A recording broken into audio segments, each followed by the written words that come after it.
Sir Allu Arjun award వెనక్కి తీసుకోవాలి అనుకుంటున్నారు అన్నట్టు న్యూస్ వచ్చింది. అంటే ముందు చూస్తే కనుక జానీ మాస్టర్ అవార్డ్ కూడా తీసుకున్నారు కాబట్టి ఇప్పుడు అల్లు అర్జున్ అవార్డ్ వెనక్కి తీసుకోవాలి అని చాలా మంది డిమాండ్ చేస్తున్నట్టు కూడా అనిపిస్తుంది సార్. దీని గురించి మీరేం చెప్తారు? అల్లు అర్జున్‌కి జాతీయ ఉత్తమ నటుడు అవార్డు వచ్చింది.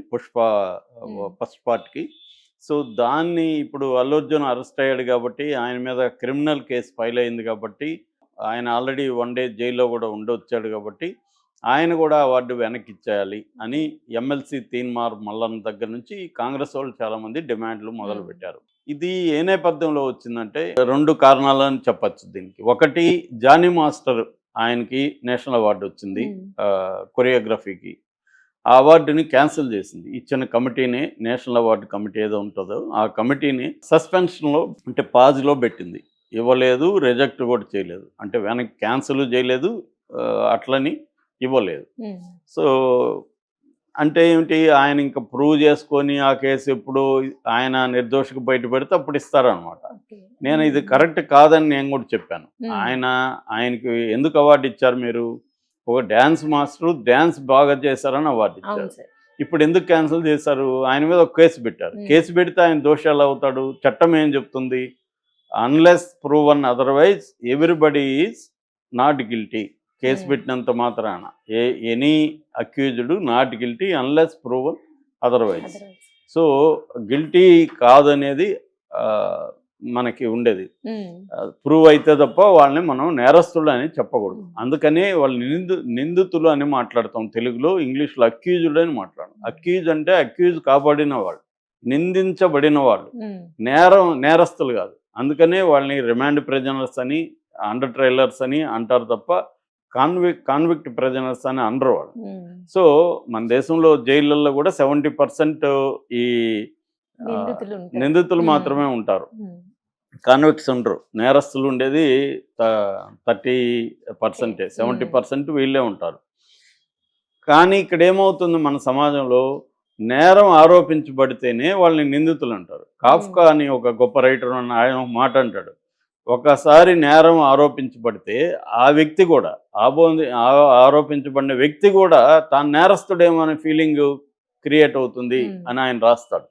అంటే మన సమాజం ఎలా ఉంటుందంటే, నువ్వు ద్రోహి, నువ్వు నేరస్తుడు అంటే వాళ్ళకు కూడా నేను నేరస్తుడేమో అన్న ఫీలింగ్ని క్రియేట్ చేస్తుంది మన చట్టము అనేది ఆయన కాఫ్కా రాస్తాడు. అలాగా ఇక్కడ కూడా ఏమైపోయింది, సమాజంలో ఎవరైనా ఒక నేరం ఆరోపించబడితే అతని దోషిలాగా మనం అతన్ని ట్రీట్ చేయడం అనేది జరిగిపోతుంది. ఈ బేసిక్ ఉండే డెమోక్రాటిక్ ప్రిన్సిపల్స్ కావచ్చు, fair and free justice system చెప్తున్న ఇది కాబట్టి దీన్ని ఎవరు ఫాలో కారు. మీడియా కానీ వ్యక్తులు కానీ ఫాలో కారు. అలాగా ఎప్పుడైతే ఇప్పుడు వాళ్ళు రిజెక్ట్ చేశారో, జానీ మాస్టర్ తప్పు చేయనట్టు అందరూ అనుకుంటారు కదా. నిజానికి జానీ మాస్టర్ తప్పు చేశాడా లేదా అనేది కోర్టులో ప్రూవ్ అవ్వాలి. ఒక అమ్మాయి, అతనితో పాటు చాలా కాలం ట్రావెల్ చేసిన అమ్మాయి, నెలకు ముందు అతన్ని ప్రైజ్ చేస్తున్న అమ్మాయి, ఒక 2 ఏళ్లకు ముందు ఫిబ్రవరి 2022లో అతని హీరోయిన్గా చేసిన అమ్మాయి నన్ను 2019 నుంచి లైంగికంగా చేస్తున్నాడని చెప్పిందంటేనే డౌట్ వస్తుంది ఎవరికైనా. సరే, ఒకవేళ అమ్మాయి భయపడి అప్పటికి చెప్పలేదు ఇప్పుడు చెప్పింది అని కూడా అనొచ్చు. ఏదేమైనా అది ఆరోపణ మాత్రమే. ఆ అమ్మాయి చెప్పింది కరెక్టా కాదని తేలాలి కోర్టులో. మనం జడ్జి చేయడానికి లేదు. కానీ వాళ్ళు జడ్జి చేసినట్టే అయింది ఇచ్చేయడంతో. దానివల్ల ఇప్పుడు దానికి ఇంకొకటి కూడా మల్లన్న చెప్తున్నది ఏమంటే, అతనికి క్యాన్సిల్ చేయమని అల్లు అర్జున్ బ్యాచ్ రాశారని కూడా అప్పుడు కూడా పుకార్లు వచ్చాయి. ఎందుకంటే అల్లు అర్జున్ అండ్ సుకుమార్ వాళ్ళు ఆ అమ్మాయి వైపు నిలబడి ఇతనికి యాంటీగా, అసలు ఆ అమ్మాయిని కేసు పెట్టి ఇచ్చిందే వాళ్ళు, నిజానికి ఆ అమ్మాయి ఫస్ట్ కేసు పెట్టలేదు, ఆ అమ్మాయి ఓన్లీ ఫిల్మ్ ఛాంబర్కి వెళ్ళి నన్ను వర్క్లో హరాస్ చేస్తున్నాడని కంప్లైంట్ ఇచ్చింది తప్ప లైంగికంగా నన్ను రేప్ చేశాడనో వేధించాడనో ఆమె బిగినింగ్లో ఫిల్మ్ ఛాంబర్ కంప్లైంట్ ఇవ్వలేదు. మా వర్క్ ప్లేస్ హరాస్మెంట్ అని ఇచ్చింది. వీళ్ళు అతన్ని కూడా అడిగారు, అతని అభిప్రాయం, అతని ఎక్స్ప్లెనేషన్ అడిగారు ఫిల్మ్ ఛాంబర్ వాళ్ళు. అదంతా ఏమి లేదు, మీరు కాకపోతే నిరూపించండి, చాలామంది ఉంటారు కదా వర్క్ ప్లేస్ అంటే అని కూడా అన్నారు. ఇదేదో పెండింగ్లో ఉన్నింది విచారణలో. ఈ లోపల అమ్మాయి వెళ్ళి మీడియా ముందుకు వచ్చేసి పోలీస్ కంప్లైంట్ ఇచ్చేసింది. సో ఇది ఇవ్వడం వెనక అల్లు అర్జున్ అండ్ సుకుమార్ ఉన్నారు అన్న వార్తలు కూడా వచ్చాయి. అల్లు అర్జున్ వాళ్ళు కూడా అమ్మాయికి తను దీబై ప్రతి సినిమాలో కొరియోగ్రఫర్గా పెట్టుకుంటాను అని హామీ ఇచ్చినట్టు కూడా వార్తలు వచ్చాయి. సో ఈ నేపథ్యంలో అల్లు అర్జున్ వాళ్ళే జానీ మాస్టర్ అవార్డుని క్యాన్సిల్ చేసే విధంగా వాళ్ళకి లెటర్లు రాశారు, దానికే వాళ్ళు క్యాన్సిల్ చేశారు. అలాంటిది మరి ఇప్పుడు అల్లు అర్జున్ కేసు ఉంది కాబట్టి అదే నామ్స్ని అల్లు అర్జున్ కూడా అప్లై అవుతాయి కదా అనేది వాళ్ళ డిమాండ్. ఖచ్చితంగా వాళ్ళ డిమాండ్లో న్యాయం ఉంది. ఎందుకంటే జానీ మాస్టర్ది రైట్ అయితే అల్లు అర్జున్ది కూడా రైట్ అవ్వాలి కదా, అల్లు అర్జున్ కూడా క్యాన్సిల్ చేయాలి కదా అవార్డు వాళ్ళు. అంటే నేను జానీ మాస్టర్కి ఒక న్యాయం, అల్లు అర్జున్కి ఒక న్యాయమా? అవును సార్. సో దీనికి వాళ్ళ ఎక్స్ప్లెనేషన్ ఎవరు ఇవ్వాలి? ఆ కమిటీ ఇవ్వాలి, అవార్డుల కమిటీ ఎక్స్ప్లెనేషన్ ఇవ్వాలి. ఇప్పుడు దేశంలో అనేక అవార్డులు వస్తుంటాయి. ఇప్పుడు అట్లా అనుకుంటే మోహన్ బాబు పద్మశ్రీ కూడా క్యాన్సిల్ చేయాలి కదా.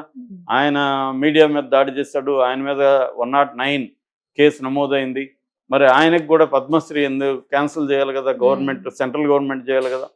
కాబట్టి ఇక్కడ ఏం జరుగుతుందంటే ప్రతి సమాజంలో ఉండేట్టుగానే రిచ్ అండ్ పవర్ఫుల్ వాళ్ళకి ఒక న్యాయం ఉంటుంది సమాజంలో, పూర్ అండ్ వల్నరబుల్కి ఒక న్యాయం ఉంటుంది. నువ్వు రిచ్, నీకు పవర్ఫుల్గా ఉంటే నువ్వు చట్టము కానీ అన్నీ కానీ అదేదంటారు, చట్టం నీ ఇంట్లో కుక్క పిల్లలాగా ఉంటుందని. అలాగా వాచ్డాగలాగా లా వాళ్ళ ఇంట్లోకి వెళ్ళిపోతుంది. అదే పేదవాడు, వల్నరబుల్, బలహీనులు, లేకపోతే మన దేశంలో కుల వ్యవస్థ ఉంటుంది కాబట్టి అట్టడుగున ఉన్న దళితులు, బీసీలు, వీళ్ళకి న్యాయం అందదు. ఇది ప్రతిసారి ప్రూవ్ అవుతుంటుంది.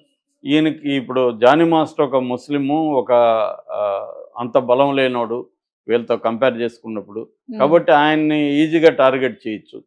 కానీ అల్లు అర్జున్ విషయానికి వస్తే ఎందుకు చేయలేదని అడగడంలో, తీన్మార్ మల్లన్న అడగడంలో న్యాయం ఉంది.